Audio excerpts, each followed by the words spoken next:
What you need to know about Eloise, more than just the haunting memories of a mental hospital, is this was once a city unto itself. Eloise was originally the Wayne County poorhouse, but grew to more than 75 buildings across 900 acres. In addition to the general hospital, it had its own police and fire, dairy and pig farm, bakery, even a school for the kids who ended up here. This is the commissary. Ryan Emerson is with the Westland Historical Village. He actually died at Eloise. Something he and past presidents have tried to do is identify the estimated 7,100 people who were buried near Eloise in nameless graves. This ledger and this ledger over here, they're one of, I believe, 5 that tells all the deaths from 1926 to 1948. In this generically named Potter's Field, people who died who had no identity or no next of kin were buried with a simple numbered brick to mark the grave. But it also has a number here. So 260, that corresponds to a block. Yeah, out in the field. And that's what we're hoping to help genealogists figure out what numbers match what names. Yeah.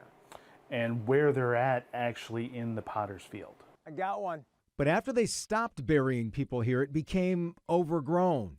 And many of those grave locations are now lost somewhere in this field. How many graves that were unknown do you feel like you've identified? Very little. I would say less than 1%.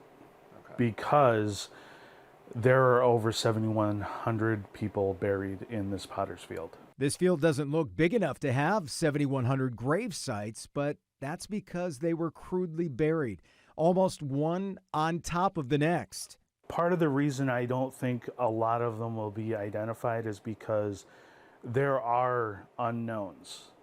There are John Does and Jane Does in this field. Because this was a general hospital, there were people that were victims of a crime that were never identified. So we'll never know who that person is. Ryan was able to track down a couple of death certificates for me after a Local 4 viewer reached out looking for answers about her great-grandmother and her great-great-uncle. Her instincts were correct. Both of them died at Eloise, both in 1936, just a month and a half apart.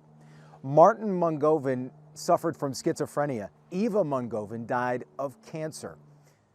But according to their death certificates, neither of them is buried here in Potter's Field.